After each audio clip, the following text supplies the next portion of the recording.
아마 여러분 한때 정치하고 또 국회의원 했던 그러면서 작가인 유명한 작가인 이 김홍신 씨를 잘 알 겁니다. 김홍신 씨. 이 김홍신 씨가 2009년도에 쓴 베스트셀러 한 권이 있습니다. 그 베스트셀러 책 제목이 뭐냐면은 인생 사용 설명서라는 책이 있습니다. 아마 여러분 인간시장 뭐 이런 책도 있었고 그죠? 그 위에 이제 인생 사용 설명서라는 책이 있는데 그 책에 보게 되면은 이 김홍신 씨가 이 금연을 하게 된 그 사연을 고백한 분이 있습니다.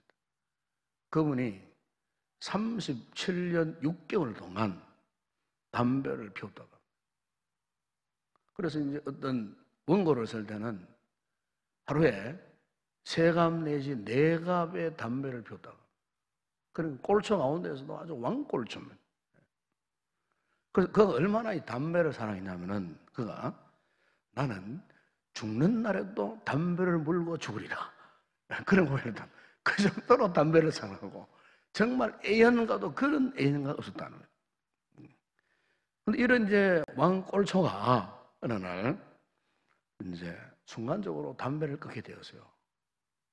근데 어떻게 그가 이 꼴초가 하루아침에 그래 담배를 끊었는가? 그것은 그가 평소에 존경하는 스승 한 분이 던진 말 때문에 그가 정신이 번쩍 들었다는 겁니다. 그래서 그 선생이 이 김홍신 씨에게 이런 말을 하더랍니다.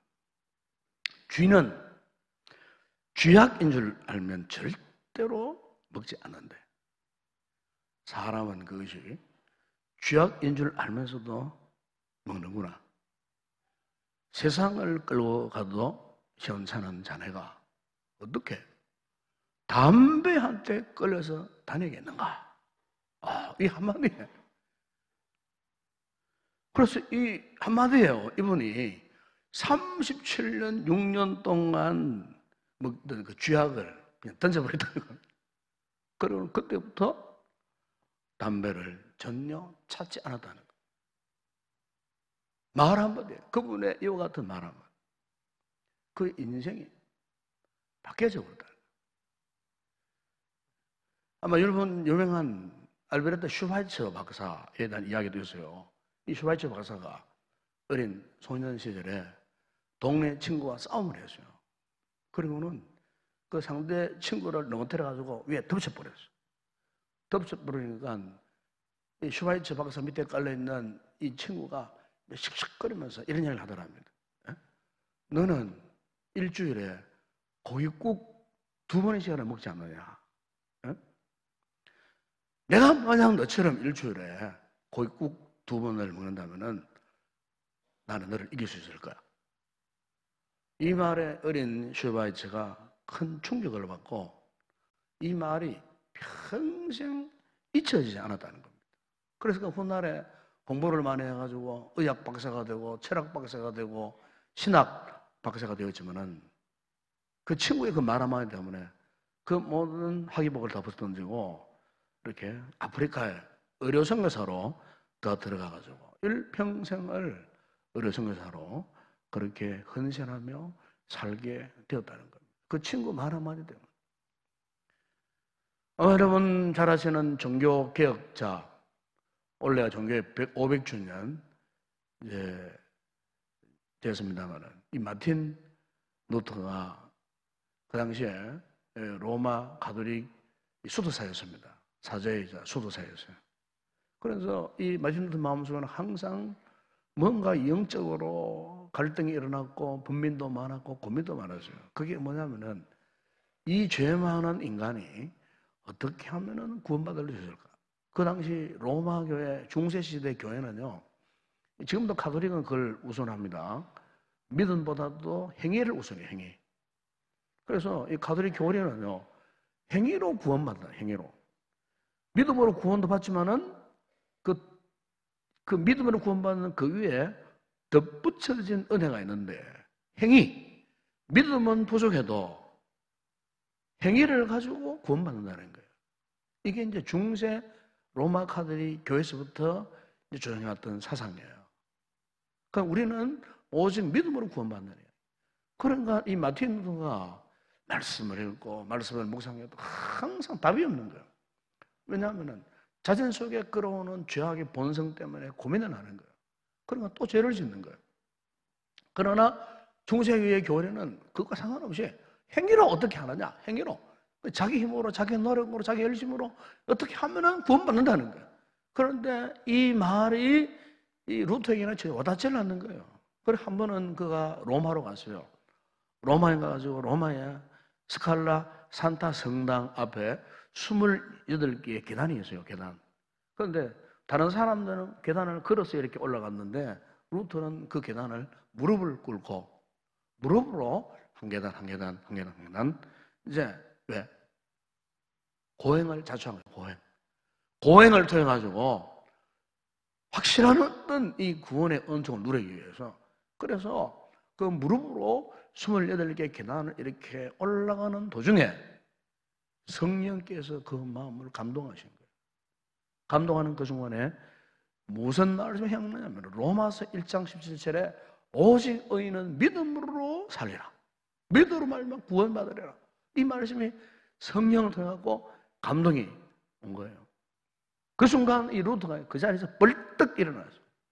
그리고 무릎으로 계단을 올라가지 않고 일어나서 뚜벅뚜벅 두 발로 그렇게 교회 성당 안으로 들어갔다는 것입니다. 그러면서 그 깨달은 게 뭐냐면은 그러구나. 구원은 인간의 어떤 고행이나 노력이나 수고로 공로로 주는 것이 아니고 오직 예수를 믿는 믿음으로 가능하다는 사실을 그가 스칼라 산타 성당 계단을 오르면서 그가 깨달았다는 겁니다. 그래서 바로 이 깨달음이 훗날에요 종교개혁에 도화선이 됩니다. 결국 바로 그 루터를 통해서 종교개혁을 일으킨 그 시작점이 그가 그 계단을 오르면서 이 놀라운 이 진리를 그가 깨달았다는 것입니다. 여러분 오늘 우리의 신앙생활에서 이 삶의 변화가 일어나는 것을 보게 되면은 이렇게 어떤 말씀에 어떤 진리 우리가 같은 설교를 듣더라도 한 말씀에 우리 도전을 받잖아요. 한 말씀에 도전을 받아요. 저 같은 경우에도 제가 어느 집회에서 스바냐 3장 17절 말씀 이 말씀을 설교를 어느 분 하셨는데 이 말씀이 제가 엄청나게 큰 은혜를 받았어요. 여러분 그거 잘 아시는 말씀이잖아요. 너의 하나님 여호와가 너희 가운데 계시니 그는 구원을 배우실 적는 자신 그가 너로 말미암아 기쁨을 이기지 못하시며 너를 잠잠히 사랑하시고 너로 말미암아 즐거이 부르시며 기뻐하시고 그 말씀 한마디에 제가요 그 말씀 한마디에 깨어져 버렸어요. 하나님이 나를 이렇게 사랑하시는구나. 나를 사랑하시되 나를 잠잠히 사랑하시는 하나님. 그 주의 음성이 들리는 거예요. 성령님의 감동 앞에 완전히 깨어져 버렸어요. 거기에서 회개가 나왔어요.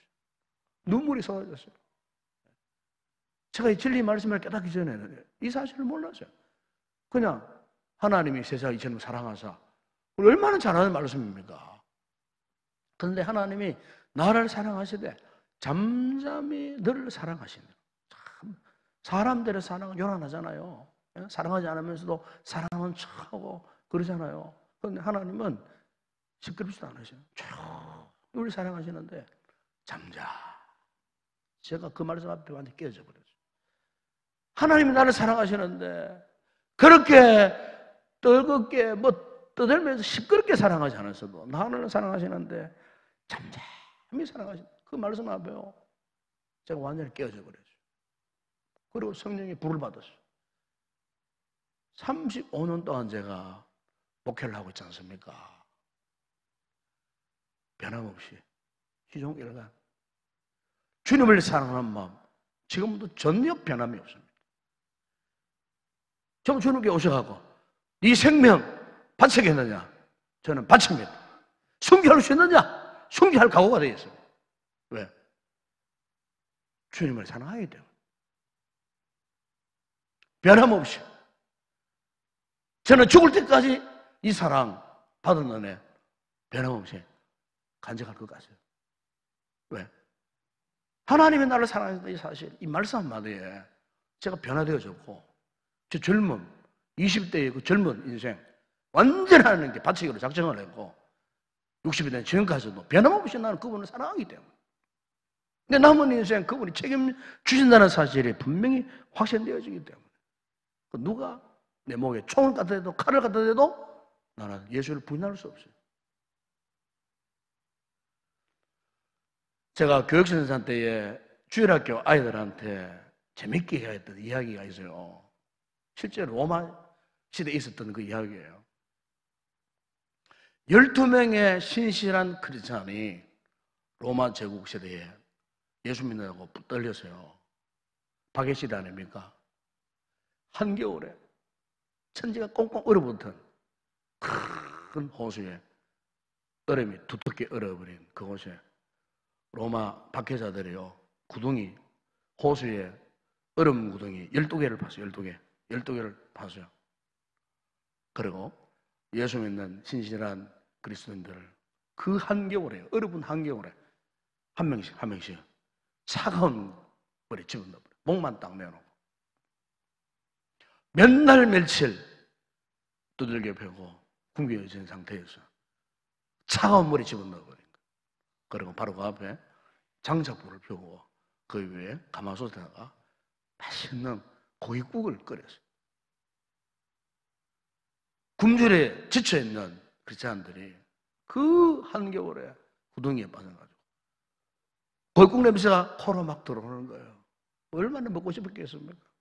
그런데 로마의 그 박해자가 너희들 가운데 만약에 지금이라도 예수를 모른다고 부인하면은 당장 차가운 물에서 건져 올려가지고 장작불을 쬐면서 너희들에게 맛있는 고깃국을 주겠다. 어떻게 할 거야? 그런 상황 속에서요, 이들의 마음속에 막 갈등이 막 일어났겠죠. 고민이 막 일어났겠죠. 죽을 정이에요. 예수를 부인하면은 당장 여기서 건진받고 참 맛있는 고깃국을 한 그릇 먹을 수 있으니까, 이런 고민을 하는 상황 속에 옆에 있던 한 크리스찬 신실한 그런 사람이 자기가 부정하겠다고, 예수를 모른다고 부정하겠다고, 나에게 고깃국을 줄 수 있겠느냐고. 그래서 그 한 크리스찬이 예수를 모른다고 부인했을 때에 물에서 건진받고 고깃국 앞으로 달려갈 때, 그때에 남아있는 11명의 크리스찬들의 영안이 열렸어요. 영안이 탁 열린, 하늘을 보니까 천사 12명이요 하늘에서 금면류관을 가지고 내려오는 거예요. 금면류관을. 그런데 안타까운 것은 천사 하나가 금면류관을 들고 다시 돌아 올라가 보는 거예요. 이런 천사는 내려오는데 한 천사가 금면류관을 다시 돌아가 버려요. 그래서 물속에 있는 11명의 신장 크리스찬들이 고깃국을 향해 달려가는 그 친구가 돌아오라고 네 눈에는 저 광경이 보이지 않느냐고. 저 봐라, 하늘의 천사들이 우리를 위해서 예수님이 금면류관을 가지고 우리를 맞이하러 오시는데 돌아오라고 소리쳐도 이미 그 친구는 돌아보질 않았어요. 여러분, 오늘 우리가 이 신앙생활에서 때로는 예수 믿다가 영적인 고민들이 많아져요. 영적인 갈등들이 굉장히 많아져요. 그런데 영적인 갈등의 가장 중요한 핵심이 뭐냐? 믿음의 문제예요. 믿음의 문제예요. 믿음의 문제가 생기면요, 우리의 삶의 전반이 다 흔들려버립니다. 믿음이 확실하지 않으면은 영적인 부분도 흔들릴 뿐만 아니고 육체적인 모든 삶의 기반 자체가 송두리째 흔들려버려요. 마치 대지진이 일어나는 것처럼, 그래서 수많은 사람들이 이 믿음의 문제 앞에 쓰러지고 넘어지는 경우가 허다하게 많습니다. 허다하게. 제가 목회를 하면서도 그런 성도들을 허다하게 많이 봤습니다. 차를 나가다가 끝까지 전진하지 못하고 그냥 무너져 내려버리는, 믿음의 집이 파손당해버리는 이와 같은 경우를 많이 보았습니다. 여러분, 우리 하나님 앞에요, 마다 여러분 믿음을 잘 정말 수 있기를 바랍니다. 과연 내가 하나님 앞에 지금 어떤 자세로, 어떤 관계 속에 내가 지금 신앙생활을 하고 있는가? 하나님 앞에 정말 내가 어떤 모습으로 지금 세워지고 있는가? 여러분, 오늘 본문에 보시면은 요셉의 일을 보세요. 요셉은 정말로 아주 기구한 운명에 지금 빠졌어요. 아버지의 사랑을 들어입던 요셉이 형제들 가운데서도 특별한 아버지의 사랑을 받아가지고 채색 옷을 입고 살 정도로 그야말로 호요시가던 요셉이, 그런데 어느 날 갑작스럽게 애굽의 노예로 전락해 버렸습니다. 상상하지도 못한 상황을 만난 겁니다. 아마 보통 사람 같으면요, 노예가 된 상태에서 못 살겠다고, 죽겠다고 혀를 깨물고 죽을 수도 있었는 그런 상황이에요. 그런데 요셉이 보세요. 요셉에는 절대로 그런 행동하지 않았어요. 오히려 그는 그 같은 상황 앞에서 절망하거나 원망하지는 않았어요. 오히려 그는 어땠습니까? 자신이 노예라는 사실을 철저하게 인정하고 받아들였어요. 여러분, 이게 요셉이가 갖고 있었던 우리와의 차이점이에요. 자신은 노예임을 인정했다고 말이에요. 이 상황 현실 속에서 그는요, 자신의 자존심 내세우지 않았어요. 그래, 그 상황에서 도망치지도 않았어요. 자신의 그동안의 존재 가치에 대해서 내가 왜 이렇게 되어야 하느냐, 누구 탓도 안 했어요. 항변하지도 않았어요. 오히려 요셉은 노예로서 그 처해진 상황 속에서 그 주인에게 충성을 했어요. 정말 뼈가 부서지도록 열심히 일했어요. 어떤 일을 맡겨도 대충 하지 않았어요. 자기 신세, 원망, 한탄하지 않았어요. 그 절망의 자리에 주저앉아 있지도 않았어요. 여러분, 이 같은 요셉의 모습에 대해서 오늘 여러분, 4절이야 6절 말씀 한번 보세요. 여러분과 본문 한번 보세요. 그러면은 요셉이 그의 주인에게 어떻게 해요? 은혜를 입었다. 은혜를 입어 섬겼다는 말씀이었어요. 그래서 요셉이가 그 가정에 뭐가 됐다고요? 가정총무. 그 주인이 보디발이 요셉이를 가정총무로 세웠어요. 그리고 자기 소유, 보디발이 갖고 있는 모든 소유를 요셉의 손에다가 그냥 다 위탁했다는 말은 전적으로 다 맡겼다는 말이에요. 전적으로 다 맡겼어요. 그리고 요셉으로 하여금 보디발이 갖고 있는 자기 집의 그 모든 소유물을 주관, 네가 알아서 처리해라. 모든 것, 수입 지출 뭐 이런 거, 들어가고 나가는 거 다 네가 알아서 해라. 그랬을 때에 보세요.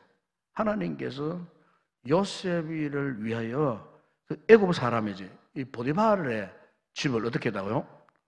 복을 주셨어요. 복. 축복하셨어요. 여호와의 복이 보세요. 그의 집과 밭에 있는 모든 소유에 미쳤더라. 주인이 그의 소유를 요셉에게 전적으로 다 맡겼어요. 여러분, 이걸 이 말씀을 보게 되면요, 보디발이 어떻게 요셉에게 이렇게 할 수 있었을까? 이건 한마디로 말하면요, 역설적으로 생각할 수 있잖아요. 그 노예가 된 요셉인가 주인에게 얼마나 충성을 다했으면, 얼마나 충성을 다했으면. 보디발은 애국 사람이에요. 대제국의 애국 사람입니다. 그것도 대제국 바로의 군대 장관이에요. 우리는 막 국방부 장관. 그런데 요셉은 이방인이에요.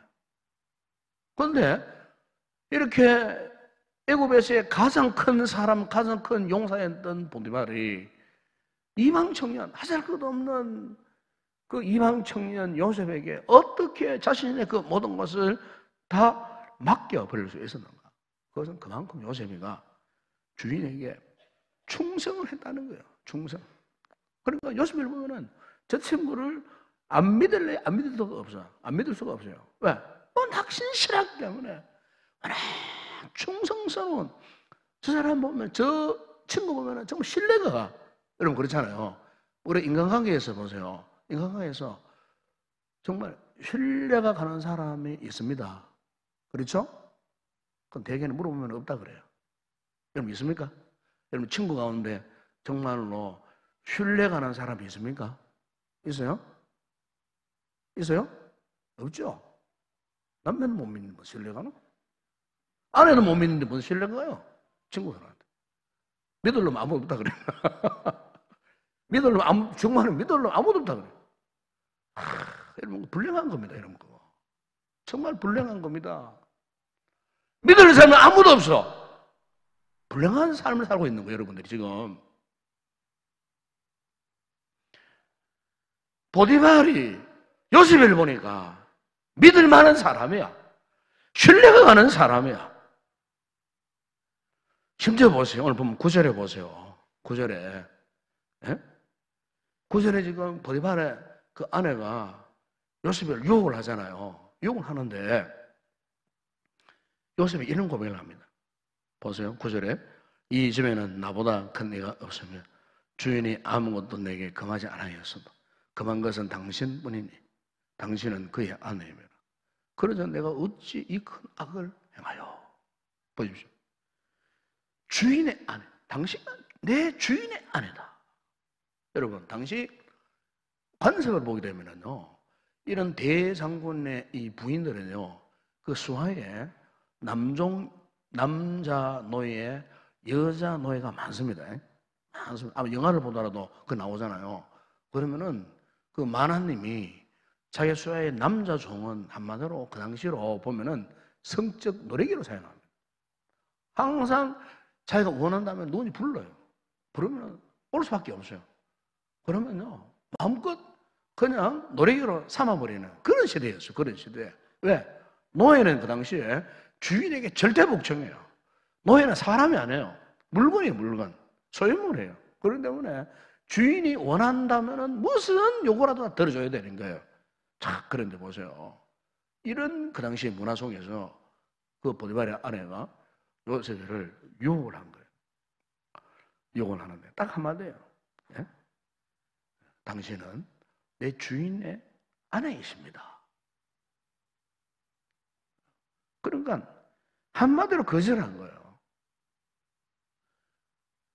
그 주인의 아내의 유혹을 받았을 때에, 예? 한마디로 거절해버린 거예요. 그것은 한마디로 생명을 던진 상태예요.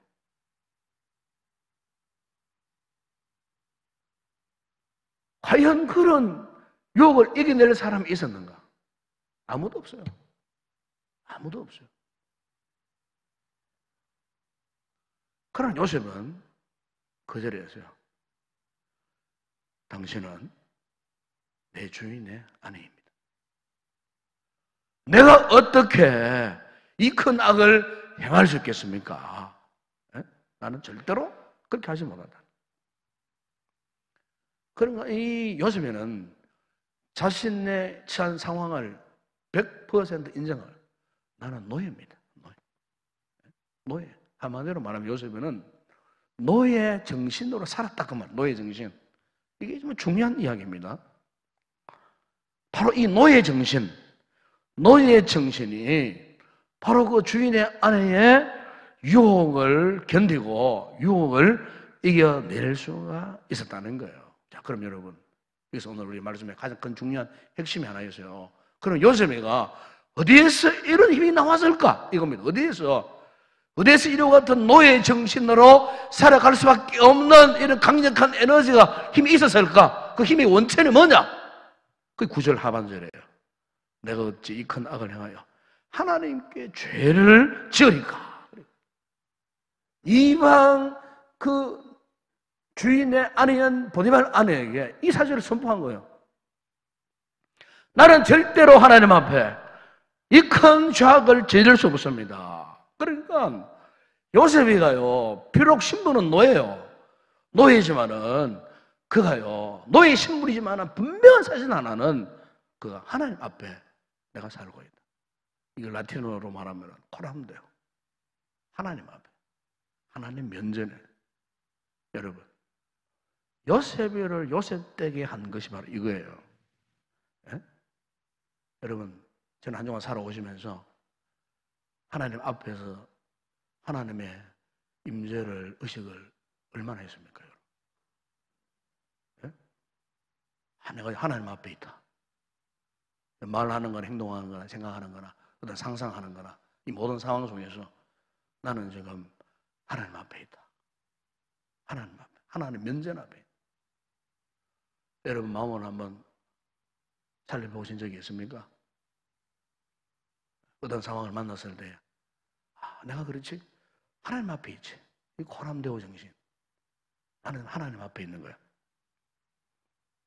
여러분, 요셉이가 처절한 노예 생활. 한번 노예 되면은 노예의 사슬을 벗어버릴 수 없어요. 그 시대가 그렇게 했어요. 그런 노예는, 이 요셉은 자기가 노예된 신세 한탄 한 번도 안 했어요. 여러분, 창세기 이 요셉의 생활을 한번 보세요. 한 번도 하나님 앞에 내가 왜 노예가 되었습니까? 누구를 탓하고 원망하고 형들을 원망하고 불평하고 아버지를 원망하고 한 번도 그 누구를 탓한 적이 없어요. 그는 완전히 현실에 처해진 노예의 삶에 충실했던 사람이에요. 그 힘이 어디서 나왔느냐? 바로 하나님 앞에 살았기 때문에. 하나님 앞에. 여러분, 이게 여러분 신앙의 위대한 힘이라는 것이 바로 이것입니다. 여러분. 그러니까 요즘에는요, 노예였지만은 오히려 자유인보다 자유인답게 살았던 사람이에요. 어쩌면은 다른 노예들이 안 많았겠습니까? 요셉을 보고 얼마나 부러워했겠어요. 자신은 지금 자신의 팔자가 노예가 된 상태를 원망하고 탓하고 그야말로 주인이 시키는 일도 억지로 하고 그래 했겠지만은 저 보니까 같은 노예 신분에도 요셉이라는 노예는 그렇지 않았다는 거예요. 에? 그냥 노예인데 자유인답게 그 얼굴 그 마음에 평안이 넘치고 기쁨이 넘치고 보디발이 알아본 거예요. 저 요셉이라는 다른 여타의 노예들과 다르다는 사실을 알아본 거예요. 그 힘의 근원이 뭐라고요? 그가 코렘데오 하나님 앞에 있었기 때문에. 하나님 앞에. 그래 진짜 노예로서 순봉하고 살았다 그 말입니다. 그러니까 이런 노예를 주인이 이 노예를 어찌 사랑하지 않을 수 없겠어요. 이 노예를 어찌 인정해 주지 않을 수 없겠죠. 그래서 노예들 가운데 가장 자신의 전 재산을 관리하는 가장 총무로 삼을 정도로 애굽에도 여러 참 이렇게 똑똑한 인재들이 많았겠어요. 그 사람들에게 자신의 재산을 맡기지 않고 하필이면은 노예 가운데 요셉에게 자신의 전 재산을 위탁했다 그 말이에요.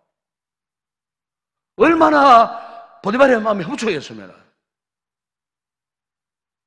여러분 우리가요 하나님 앞에 이런 모습으로 살아갈 수 없겠습니까? 하나님 앞에 정말 우리 하나님 앞에요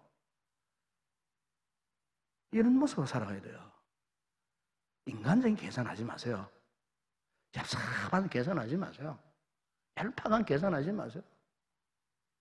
자기 이익 따지고 유리한 것 따지고 하나님 다 알고 계세요.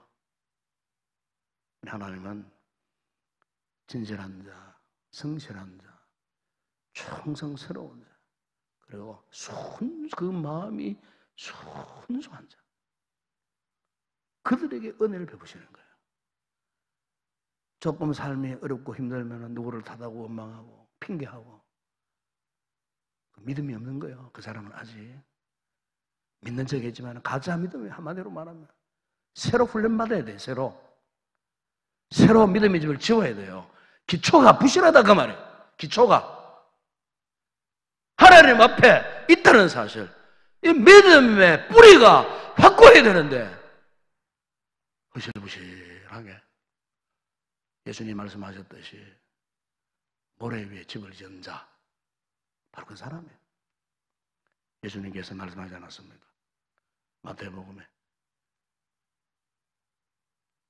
처음 된 자가 나중되고 나중된 자가 먼저 된다는 사실을 하지 않았습니까? 그 보면 먼저 된 자가 나중된 자가 먼저 된다 그러죠. 이 나중에 순서가 뒤바뀌어 버린다. 여러분, 만약 오늘 우리의 믿음 생활이 이렇게 되어버린다면 어떻게 되겠습니까? 이것만큼 비극이 없어요. 불행한 것이 없어요. 왜 우리가 나중돼야 됩니까? 처음 되었는데, 우리가 먼저 믿었는데 더 잘 믿어야지. 영적으로도 성성장구해야 되는데, 영적으로도 힘있게 전진해야 되는데, 왜 우리가 우리 자리를 누구한테 뺏겨버립니까? 순서가 뒤바뀌어져 버립니까? 왜 우리가 먼저 된 나중 돼야 하느냐 그 말이에요. 뭔가 잘못된 거 아니에요? 뭔가 지금 내가 잘못 믿은 거 아니에요? 끝까지 지켜야 된다 그 말이 우리의 첫 번째 자리를 끝까지 지켜나가야 되는 거예요. 여러분, 신앙생활은 절대로 우리 믿음 생활에 변질되면 안 됩니다, 여러분. 왜 하나님의 사랑이 변질되어집니까, 여러분? 왜 믿음의 변질이 일어납니까? 왜 믿음의 추락을 당합니까, 여러분?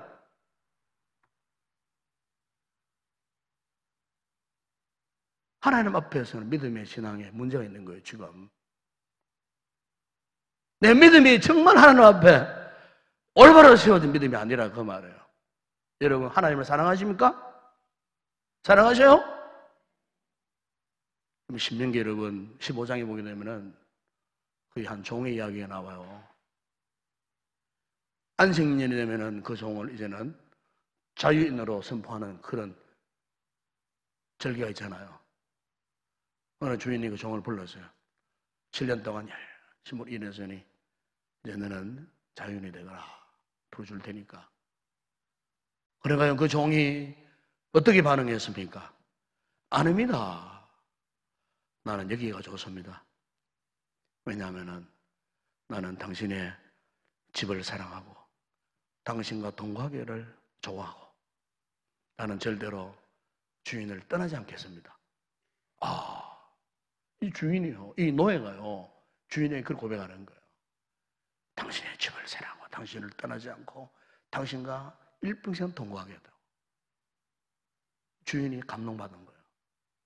그래서 이 주인이 이 노예를 자기 집 문설주에 문지방으로 끌고 가죠. 그리고 그 종의 귀를 문설주에 대거나 송곳으로 구멍을 뚫었어요. 구멍. 그래서 선포를 합니다. 너는 이제부터 영구히 영원인 내 종이 되리라. 선포를 했어요. 그런데 여러분 한번 보세요. 이렇게 종이 된 자가 그 다음부터 자신이 종이라고, 종의 신분이라고, 종 신분 때문에 원망하고 불평하고 낭망했겠습니까? 아니에요. 이 종은 완전히, 종은 종인데 자유인보다 더 행복하고 자유인보다 더 즐겁고 어떤 자유인보다도 더 인정받는, 그래서 같은 종들끼리 이 종을 바라보면서 부러워하는 거예요. 너는 네 주인이 얼마나 좋았으면 네 귀에 이렇게 귀에 구멍을 뚫었느냐. 네 주인이 부럽다. 정말 네 주인 정말 존경한다. 그 종을 통해 가지고요, 다른 종들이 그 주인을 알아보는 거예요. 얼마나 주인이 좋았으면 부럽다는 거예요, 여러분. 여러분, 오늘 우리가 신앙생활에서 정말 중요한 부분이 이 부분이라고 생각합니다. 이 부분. 여러분, 우리가 안 믿는 자들이 예수 믿는 나를 보고 너 정말 부럽다. 네 예수 믿는 모습 너무 즐겁다. 네 보면 정말 행복하다. 정말 너 보면 너 정말 신난다. 안 믿는 친구도 안 믿는 세상 사람들이 우리를 보고요. 저 사람 정말로 예수 믿는 사람답다. 행복하겠다. 사실 우리가 세상 사람들에게 어떤 그런 영향력을 끼쳐야 되지 않겠어요? 영향력을. 예?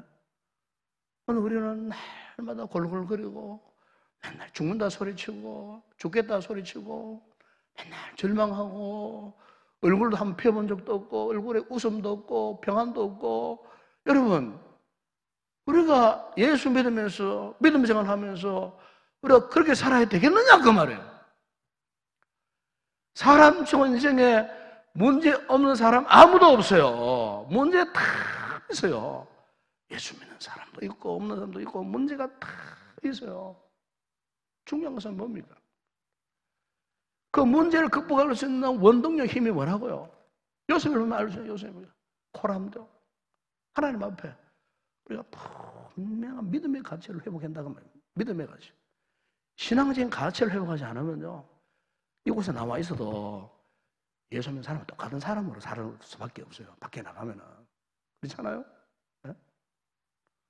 그 사람 다르고 저 사람 다르고 진짜 뭐 변화되는 모습 차이가 뭡니까? 뭐가 차이가 납니까 지금 우리에게? 그래도 우리는 예수 믿는 즐거움, 기쁨, 때로는 힘들고 어려운 고난을 당하여도 그 고난을 이겨낼 수 있는 영적인 에너지가 있잖아요. 그럼 그것 때문에 환난을 당하지만은 그 마음에 기쁨을 가지고, 예? 그 고통을 당하여도 다시 그 자리에 벌떡 일어나고, 예? 하나님 함께 하신다는 오직 믿음 하나만으로 우리가 비록 힘들고 어렵고 지쳐있고 절망할 수밖에 없는 그런 상황이지만 오직 믿음 하나로 우리가 버텨내야 되는데, 이 믿음마저도 흔들리고 무너져 버린다면은 저 세상 사람들과 나와 다른 차이가 뭐가 있느냐 그 말이에요. 우리가 이런 식으로 믿음 생활을 해야 되겠느냐 그 말이에요. 이런 식으로 이런 방법 이런 모습으로 우리 신앙 생활을 해서는 되겠느냐 그 말이에요. 여러분, 하나님 앞에 있다는 사실을 이 밤에 꼭 확신할 수 있기를 바랍니다. 예. 하나님은 절대로 우리를 포기하지 않으세요. 우리를 버리지 않으시는 분이에요. 우리를 사랑하실 때 잠잠히 사랑하시는 하나님. 내가 너를 통하여 기쁨을 이기지 못하리라 그래요. 기쁨을 이기지 못하리. 지금도 하나님 우리에게 이런 고백을 하고 있는데, 이 말씀이 여러분 귀에 들립니까? 여러분 가슴에 와닿습니까? 하나님 나를 통하여 기쁨을 이기지 못하시는 그 하나님.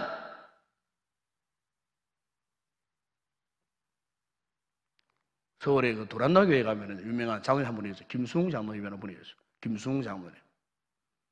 이 김수웅 장로님이 아주 일도 많이 하시고 아주 간증도 많이 하다. 이분이 쓴 책이 하나 있어요. 소금 장수라는 책이 있어요. 소금 장수. 머리도 허옇게 이렇게 대머리 된 장로님이세요. 그분이 쓴 책이 간증책인데, 거기 보게 되면은 이분이 6.25 때 평양에서 피난 내려왔어요. 평양에서 웅진에서 저 충남 보령 쪽으로 피난 내려왔어요. 그리고 피난 고향을 떠나서 할 게 없잖아요. 그건 보령이 이제 서해 바다 가까우니까 한 일이 뭐냐 하면은 소금 장사를 해요. 소금 장사를 했어요. 소금을 떼어와서 팔고 뭐 이렇게 얼마나 수입이 남겠습니까만은 소금 장사를 했던 거예요. 그 당시에는 이제 일수라는 게 있었어요. 돈 빌리고 도장 찍고 이렇게 매일매일 찾아가가지고 장사에 돈 받아주고 하는 그게 있었어요. 그래 이제 일수 돈을 빌려가지고 장사를 하는 거 미천이 없으니까. 그래서 이제 장사해가지고 이제 수익이 남잖아요. 그러면요 이제 소득의 11조를 따로 떼서요. 11조를 딱 떼서. 그래 가만히 보니까 11조가 좀 사이지는 거예요. 사이지니까 갑자기 그의 마음이 변심이 된 거예요.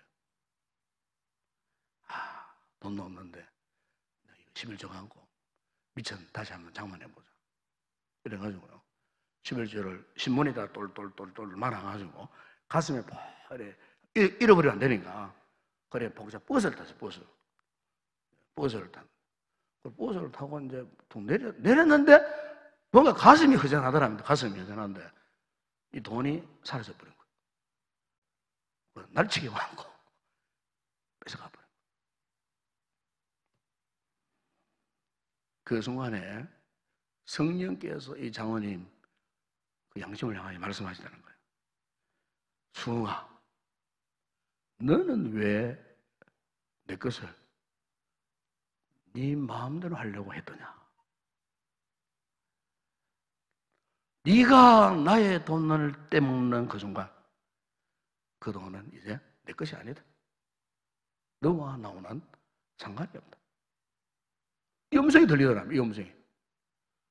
그래가지고 이 장모님이 막 눈물을 그 자리에서요 회개를 한 거예요. 그 자리에서. 여러분 영적으로 열려있는 사람은 영적으로 건강한 사람은 금방 깨닫습니다. 누가 건면하거나 괜히 말씀을 읽거나 막 듣다가 금방 깨달아요. 그런데 빨리 깨지 못하는 사람은 영적으로 병든 사람이에요. 빨리 그 치료받아야 돼요. 회개해야 돼요. 그런데 이 김 장모님이 그 자리에서 회개를 했어요. 회개를 하고 어디로 가느냐 하면은 목공소라고 하세요. 목공소. 목공소라고 뭘 했느냐? 11조 함을 만들었어요. 11조 함 딱 해가지고 그래가 열쇠를 탁 챙겨놨어요. 그리고 그 누구도 못 빼가도록 이래가지고 이분이 그때부터 12일은 하나님의 것이다. 지금까지도요.